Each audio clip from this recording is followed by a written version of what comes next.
अस्सलामुअलैकुम dear student, welcome back to my YouTube channel Shade Fidi academy.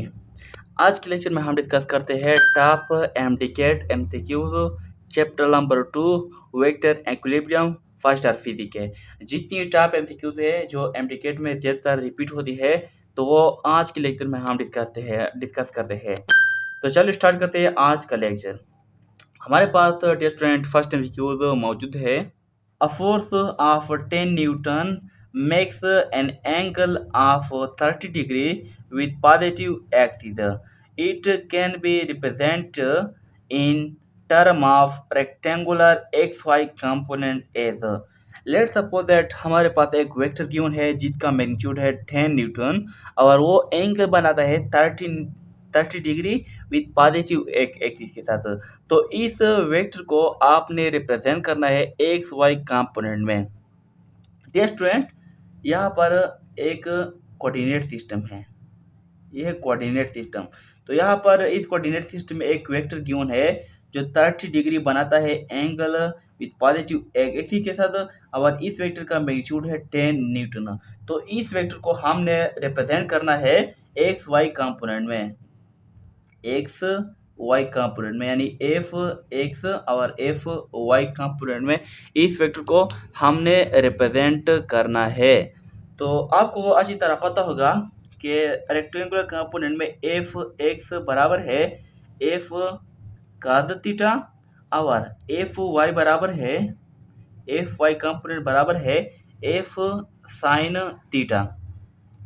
तो F X की जगह हम लगाते हैं 10 into cos 30 degree.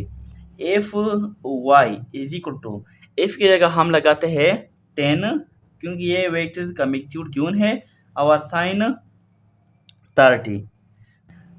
10 into cos 30 क्या है 3 स्क्वायर रूट डिवाइड बाय 2। तो यहाँ से आ जाएगा F X is equal to 2 के 2 2.10 5 इंटू 3 स्क्वायर रूट। और या इसको जब कैलकुलेट कर ले तो फिर आ जाएगा 8.6x आई कैप। ये है एफ एक्स कंपोनेंट और F Y component 10 into sine 30 से आ जाएगा 1 डिवाइड बाई 2। तो 2 के 2 2.10 यानी एफ वाई कंपोनेंट 5 जे कंपोनेंट। ये है एफ वाई कंपोनेंट। जब हम इन वेक्टर कंपोनेंट को जब हम इसको वेक्टर की शक्ल में रिप्रेजेंट करें यानी F is equal to 8.66 I cap plus 5 J cap. तो ये है एक्स वाई यानी रेक्टेंगुलर एक्स वाई कंपोनेंट में हमने एक वेक्टर को रिप्रेजेंट किया। तो यहाँ पर ए ऑप्शन क्या है, करेक्ट ऑप्शन है। Next MCQs, the resultant of two vector one is double in magnitude than other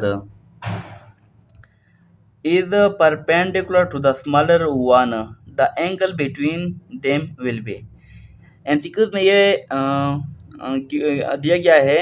let suppose that हमारे पास टू वेक्टर है, एक वेक्टर है इसको हमने f1 कह दिया और बी वेक्टर है यहाँ पर f2। और एमसीक्यूज में ये पूछा गया है, ये गिवन है one is double in magnitude, इन एक वेक्टर डबल इन मैग्नीट्यूड है। f1 के मुकाबले में f2 क्या है, डबल इन मैग्नीट्यूड है, यानी ये 2 टाइम है f2। और the resultant of two vector, यहाँ पर जो रिजल्टेंट ऑफ टू वेक्टर है is perpendicular to the smaller one. जो स्मॉलर वेक्टर है स्मॉलर इसके परपेंडिकुलर है, यानी मैग्नीट्यूड इस डायरेक्शन में या इस तरह है। ये है मैग्नीट्यूड रिजल्टेंट, ये परपेंडिकुलर है टू द स्मॉलर वेक्टर। तो यहाँ पर f1 एंड f2 के दरमियान जो थीटा है इसको आपने फाइंड करना है। यहाँ पर आपको पता है कि f1 let suppose that f1 को हमने f कह दिया और f2 को हमने 2f कह दिया क्योंकि ये दोगुना है f1 के। जब F1 F के बराबर है तो फिर F2 बराबर होगा 2F के। तो यहाँ पर cos थीटा आपने IC रेशियो इस्तेमाल करना है जिसमें इस F1 और F2 का क्या रेशियो शामिल हो। IC ट्रिग्नोमेट्रिक रेशियो इस्तेमाल करना है। जब हम cos थीटा इस्तेमाल करें तो cos थीटा आपको पता है कि ये रेशियो है बेस डिवाइड बाई हाइपोटेन्यूज। तो यहाँ पर इस एंगल के लिहाज से ये F1 क्या है, बेस है, और F2 क्या है, हाइपोटेन्यूज है। तो यहाँ पर हम इस्तेमाल करते हैं cos थीटा। cos थीटा बराबर होगा F1 और F1 की जगह हम लगाते हैं F डिवाइड बाई F2 और F2 की जगह हम लगाते हैं 2F। तो यहाँ पर F और F कैंसिल होगा और theta is equal to cos inverse into 1 divide by 2। Theta is equal to cos inverse 1/2 यानी cos का वो एंगल जिस पर आपको 1/2 वैल्यू देता हो। तो फिर cos इनवर्स 1/2 से आता है 60 डिग्री। यानी यहाँ पर जो दो वेक्टर के दरमियान जो एंगल है ये है 60 डिग्री। तो यहाँ पर करेक्ट ऑप्शन है B is correct option. Next MCQ, the resultant of two forces of 10 Newton and 7 Newton can never be of the magnitude। यहाँ पर दो वेक्टर गिवन है, एक है 10 न्यूटन F1 और दूसरा है 7 न्यूटन F2। एमसीक्यूज में यह पूछा गया है कि इन दो वेक्टर का जब आप मैग्नीट्यूड को फाइंड करें, मैग्नीट्यूड तो तो इन दो वेक्टर का जब आप रिजल्टेंट फाइंड कर ले तो इन गिवन ऑप्शन में से इसका एक ऑप्शन ऐसा है कि इसका रिजल्टेंट पॉसिबल नहीं है। तो फिर आपने वो ऑप्शन आपने मालूम करना है, यानी वो कौन सी ऑप्शन है। तो यहाँ पर जब हम इन दो वेक्टर का मैक्सिमम रिजल्टेंट मालूम कर ले, यानी F1 प्लस F2, तो फिर इसको आपने ऐड करना है मैक्सिमम रिजल्ट के लिए, यानी मैक्सिमम रिजल्टेंट के लिए आपने इसको ऐड करना है F1 प्लस F2, यानी 10 newton plus 7 newton is equal to 17 newton आ जाएगा। जब इनके दरमियान मिनिमम रिजल्टेंट को मालूम करते हैं, यानी मिनिमम रिजल्टेंट, तो फिर आपने इन दोनों को माइनस करना है आपस में, यानी F1 माइनस F2, यानी 10 न्यूटन माइनस 7 न्यूटन तो आ जाएगा 3 न्यूटन। इसका मतलब ये हो गया कि ये दो वेक्टर है 10 न्यूटन एंड 7 न्यूटन। जब इनको आप ऐड करें यानी मैक्सिमम रिजल्टेंट हो तो फिर 17 आ जाएगा, यानी 17 से बड़ा वैल्यू कभी भी नहीं आएगी इन दो वेक्टर का रिजल्टेंट में, या 17 या 17 से कम। और जब आप इसका मिनिमम वेक्टर को मालूम करते हो तो फिर आपने इसको सब्ट्रैक्ट करना है, तो यहाँ पर 3 आ जाएगा। तो 3 का मतलब यह है कि 3 इन दो वेक्टर का मिनिमम वैल्यू या 3 होगा या 3 से बड़ा होगा, यानी 3 और 17 के दरमियान होगा, इससे ना तो ज़्यादा होगा ना कम होगा। तो यहाँ पर देखें 3 क्या है, ए ऑप्शन, ये क्या है यहाँ पर गिवन है, तो बिल्कुल यहाँ पर हम करेक्ट नहीं करते।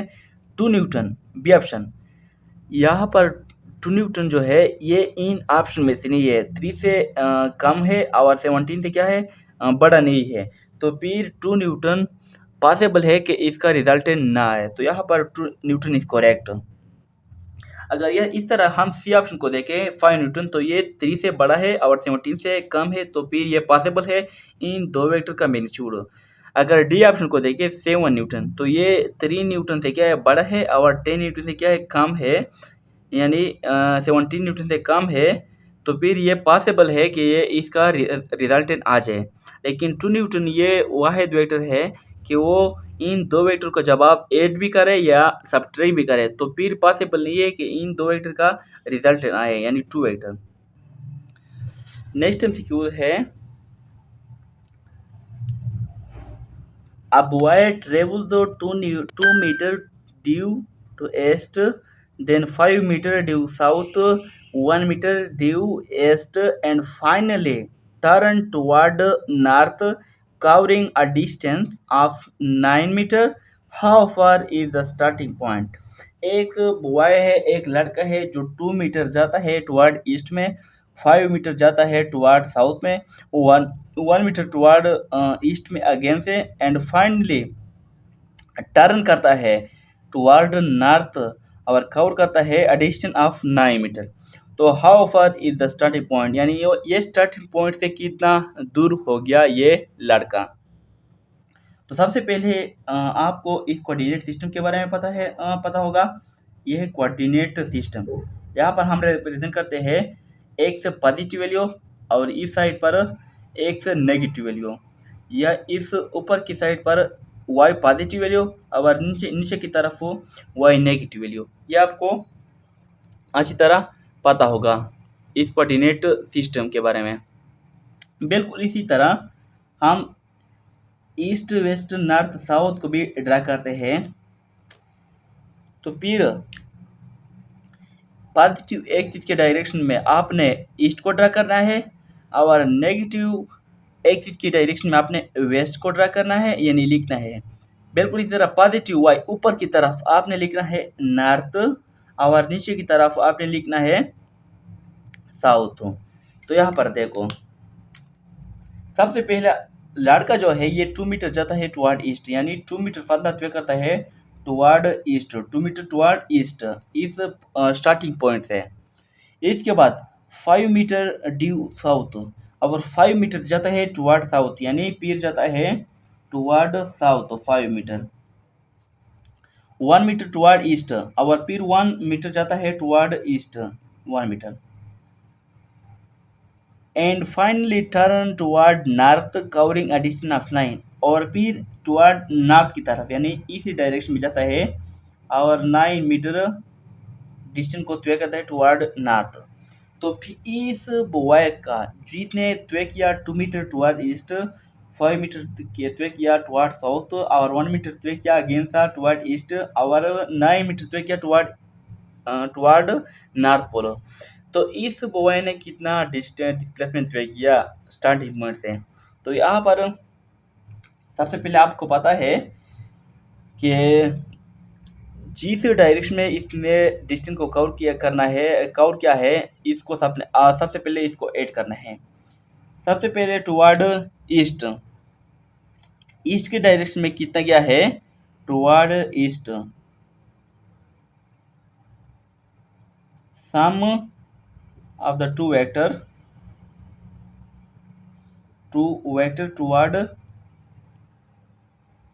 toward east. इस ईस्ट के डायरेक्शन में कितना गया है 2 metre plus 1 metre is equal to 3 metre. इसके बाद toward sum of two vector north and south pole, यानी नॉर्थ पोल और साउथ पोल में कितना गया है इसको आपने सम करना है। जब आप 9 मीटर को लिखते हो तो फिर ये क्या है नॉर्थ के डायरेक्शन, और नॉर्थ हमने लिखा है पॉजिटिव वाई एक्सिस के डायरेक्शन में ऊपर की तरफ नॉर्थ। तो फिर 9 मीटर क्या है पॉजिटिव है और 5 मीटर क्या है टुवर्ड साउथ है, तो इसको हमने नेगेटिव लिखना है 5 मीटर, और यहाँ से आ जाएगा 4 मीटर। तो डिस्प्लेसमेंट क्या होगी, total displacement D is equal to, displacement का फॉर्मूला है फर्स्ट वेक्टर का मैग्नीट्यूड का स्क्वायर प्लस सेकेंड का स्क्वायर। तो 3 का स्क्वायर से 9 आ जाता है और 4 का स्क्वायर से 16, फिर 25 आ जाता है जब हम 9 और 16 को जमा कर लें। 15 की स्क्वायर रूट से आ जाता है 5 मीटर, यानी इसने इसका जब आप स्टार्टिंग पॉइंट से डिस्प्लेसमेंट को देखो तो फिर इसने 5 मीटर डिस्प्लेसमेंट तय की है स्टार्टिंग पॉइंट से। तो यहाँ पर करेक्ट ऑप्शन क्या है, C option is correct. Next MCQs है, the value of I cap dot J cross K cap is, इन कंपोनेंट का वैल्यू क्या होगा I dot J cross K cap. तो सबसे पहले I dot J cross K cap को लिखो। यहाँ से जे क्रॉस के कैप का वैल्यू आपने फाइंड करना है पहला। जब आप इसका वैल्यू फाइंड करें जे क्रॉस के कैप, तो इस आ जाएगा आई के कैप। डॉट इस आई को लिखो। और आपको पता है कि दो सेम वेक्टर का डॉट प्रोडक्ट क्या है, 1 के बराबर है, यानी I cap dot I cap is equal to 1। तो यहाँ पर इस एमसीक्यू का correct option B is correct. Next MCQ है the scalar product of vectors a and b is scalar product of a and b। Scalar product a dot b का a dot b is equal to a vector बराबर है 2 आई cap plus 5 के cap dot product b vector है 3 जे cap plus 4 के cap. Dot product में एक बात को डियर स्टूडेंट याद रखना कि जब डॉट प्रोडक्ट हो तो इस पॉइंट को आप ध्यान में रखना। एक्स्ट्रा पॉइंट है I dot product with I cap is equal to 1, J dot product with J is equal to 1 और K dot K is equal to 1। यानी इन तीनों को जब आपस में मल्टीप्लाई करते हो आई डॉट आई से 1 आता है, जे डॉट जे से 1 और के डॉट के से 1।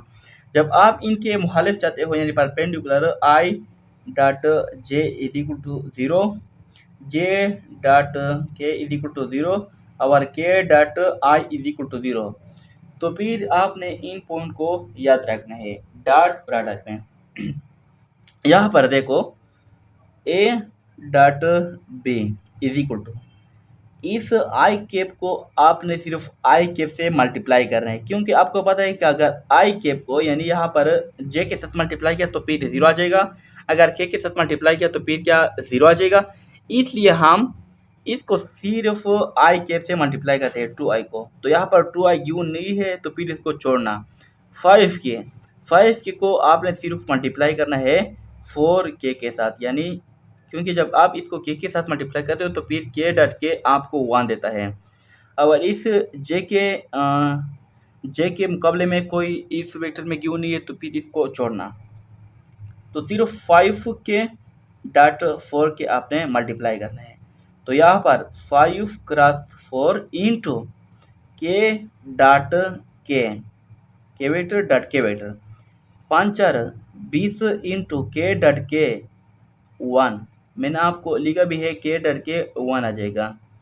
तो यहाँ पर 20 क्या है, इसका स्केलर पड़ा है ए क्रॉस बी का A dot B is equal to 20, या इसको हम कहते हैं कि A scalar product A B scalar product is equal to 20। तो यहाँ पर A option is correct. Next MCQs है what is the projection of vector A and vector C? Projection of vector A and vector C।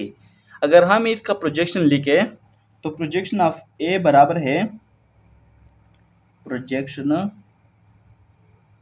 Of A vector बराबर है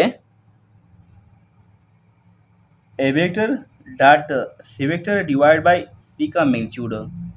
ये है projection of A vector dot C vector divide by C vector का magnitude. जब इनको देखो तो ये ऑप्शन यहाँ पर गिवन नहीं है, तो बहुत से स्टूडेंट ये सोचते हैं कि बिल्कुल ये है नन ऑफ दिस, क्योंकि यहाँ पर गिवन नहीं तो none of this directly correct कर देते हैं, लेकिन ऐसा नहीं है। आपने इस एमसीक्यूज को तवज्जो के साथ देखना है। जब projection of A is equal to A dot C divide by C का मैग्नीट्यूड हो तो फिर आपने इसको सिंपल करके देखना, यानी is equal to A vector dot C vector divide by C vector का मैग्नीट्यूड। जब आप इस को देखो यानी C vector divide by C का मैग्नीट्यूड ये बराबर है यूनिट वेक्टर ऑफ सी यानी सी कैप। आप ज़रा सोचो, एक वेक्टर है सी डिवाइड बाय इस वेक्टर का मैग्नीट्यूड है सी मैग्नीट्यूड, तो ये बराबर है सी कैप यानी सी यूनिट वेक्टर। तो यहाँ पर आ जाएगा A vector dot C cap, ये ऑप्शन इज करेक्ट। और ये ऑप्शन क्या है, गिवन है, तो A dot C cap B option is correct. इस तरह से आ सकती है एमडी कैट में कि आपको ऐसा लगता है कि ये ऑप्शन सही है ना, आप दे बिल्कुल इस तरह नहीं है, क्योंकि आपने ज़रा सोचना है कि अगर हम इस तरह करें कि C vector divide by C vector का मैग्नीट्यूड, तो ये हमारे पास आ जाता है C cap C unit vector. जब आप ए डॉट सी कैप करें यानी ए डॉट सी कैप, तो ये ऑप्शन क्या है, करेक्ट ऑप्शन है। नेक्स्ट एमसीक्यूज की तरफ जाते हैं। MCQs number 8, if A vector is equal to 5k plus 7j minus 3k and B vector is equal to 2ik plus 2jk minus a cap are perpendicular vectors, the value of A is. हमारे पास दो vector given है, vector A and vector B. MCQ में ये given है कि अगर ये वेक्टर दोनों आपस में परपेंडिकुलर हो तो फिर आपने फाइंड करना है द वैल्यू ऑफ ए, इस ए की वैल्यू आपने फाइंड करना है। और हमें अच्छी तरह पता है जब दो वेक्टर परपेंडिकुलर हो तो इसका डॉट प्रोडक्ट क्या है, 0 के बराबर है, 0 आ जाता है। क्योंकि हमने इससे पहले एमसीक्यूज में भी देखा कि आई डॉट जे क्या है, परपेंडिकुलर वेक्टर है, तो इसका डॉट प्रोडक्ट 0 आ गया, जे डॉट के का डॉट प्रोडक्ट 0 आ गया, और के डॉट आई का डॉट प्रोडक्ट 0 आ जाएगा आ गया, क्योंकि आई जे के आपस में क्या है, परपेंडिकुलर वेक्टर है। बिल्कुल इसी तरह एमसीक्यूज में भी पूछा गया है कि अगर दो वेक्टर परपेंडिकुलर हो, ए परपेंडिकुलर टू बी, देन इसका डॉट प्रोडक्ट क्या होगा, 0 होगा। तो फिर हम यहाँ पर सॉल्व करते हैं, A dot B is equal to 0।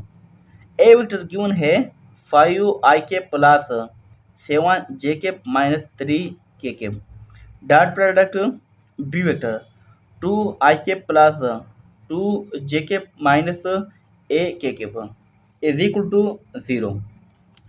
और आपको अच्छी तरह पता है कि आई कैप को सिर्फ आपने मल्टीप्लाई करना है आई कैप के साथ, यानी 5k को आई को मल्टीप्लाई करो 2i के साथ, और 7k को 7j को मल्टीप्लाई करो 2j के साथ ओनली, और माइनस 3k को मल्टीप्लाई कर दो सिर्फ माइनस k के साथ, क्योंकि आपको पता है कि आई डॉट आई से आ जाता है 1।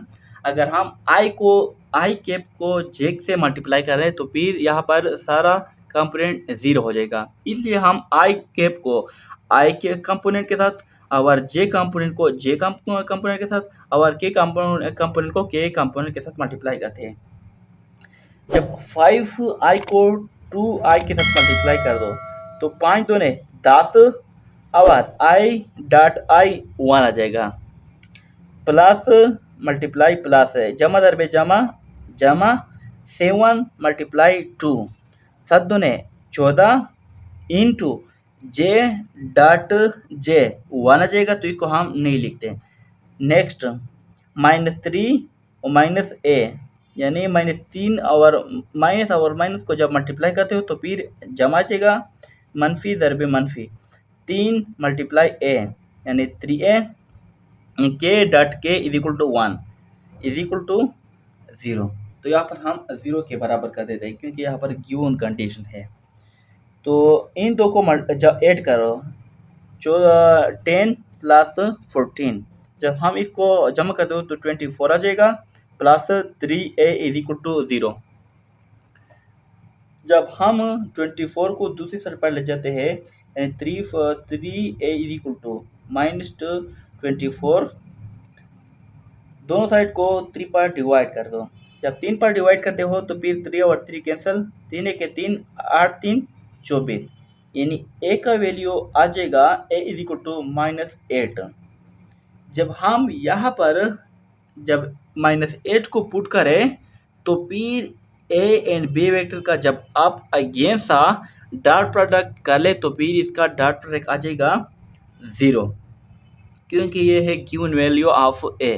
ये खुद आप ट्राई करो, लेकिन यहाँ पर एमसीक्यू में करेक्ट ऑप्शन है minus 8. D option is correct. Next MCQ, if angle between the vector A and B is theta, then the value of the product B cross A dot A is equal to, अगर let suppose the two vector है, A vector and B vector, और इन दो vector के दरमियान angle क्या है, theta है, then the value of the product, तो आप इस प्रोडक्ट का वैल्यू फाइंड कर दे B cross A dot A. आपको अच्छी तरह पता है अगर बी क्रॉस ए परपेंडिकुलर हो टू बोथ, यानी परपेंडिकुलर हो to both A vector and B vector, तो इसका मतलब ये है कि ये दोनों वेक्टर का क्या है, परपेंडिकुलर है। अगर एक वेक्टर इसी डायरेक्शन में है, दूसरा इसी डायरेक्शन में है, तो फिर ये बी क्रॉस ए क्या होगा, ये इस तरह परपेंडिकुलर वेक्टर होगा, इन दो वेक्टर का परपेंडिकुलर होगा। अगर ये ए कंसीडर करें, ये बी कंसीडर करें, तो फिर ये बी क्रॉस ए क्या होगा, बी क्रॉस ए परपेंडिकुलर होगा बोथ ऑफ दिस।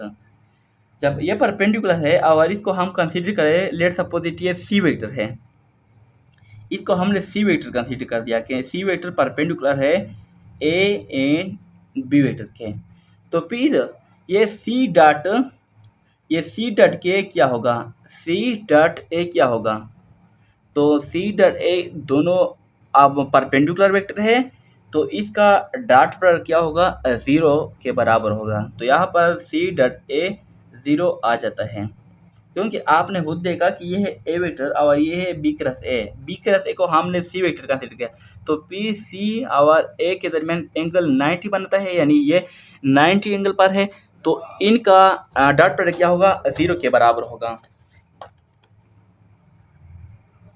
तो यहाँ पर करेक्ट ऑप्शन है ए इज करेक्ट, यानी 0। ये है लास्ट एमसीक्यूज ऑफ इस लेक्चर का, यानी last MCQs of this lecture. The magnitude of result of 3 vector is 3, its X component is 2, Y component is 1, then find its Z component will be. तो इस resultant का Z component find कर ले। Let suppose that हमारे पास 3 vector है और 3 vector का resultant है 3 वेक्टर, यानी एक रिजल्टेंट वेक्टर आ गया और इसका मैग्नीट्यूड है 3, तो इस रिजल्टेंट वेक्टर का एक्स कंपोनेंट बराबर है 2 और वाई कंपोनेंट बराबर है 1, तो फिर इस रिजल्टेंट वेक्टर का जेड कंपोनेंट फाइंड करें। तो हमें पता है एफ रिजल्टेंट का फॉर्मूला के बारे में पता है कि R is equal to F R is equal to F X square plus F Y square plus F Z का स्क्वायर। जब यहाँ पर हम वैल्यू को इस्तेमाल करते हैं, यानी पुट करते हैं एफ आर रिजल्टेंट वेक्टर, तो फिर ये है 3 का square is equal to F X क्या है 2 का स्क्वायर प्लस एफ वाई कितना है 1 का स्क्वायर और एफ जेड का स्क्वायर।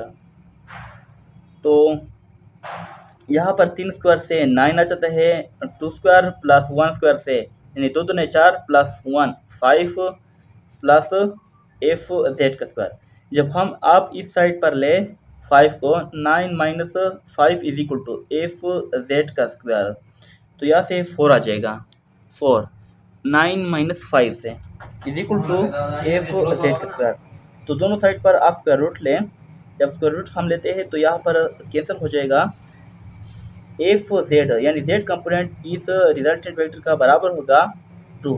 तो यहाँ पर करेक्ट ऑप्शन क्या है, 2 है। डियर स्टूडेंट, ये था आज का लेक्चर, उम्मीद है आपको पसंद आया होगा। तो इस लेक्चर को लाइक कर दो, एक अच्छा सा कमेंट करो, क्योंकि आपका एक कमेंट मेरे लिए क्या मोटिवेशन है, और इस चैनल को सब्सक्राइब करें। इंशाल्लाह मिलते हैं नेक्स्ट लेक्चर में।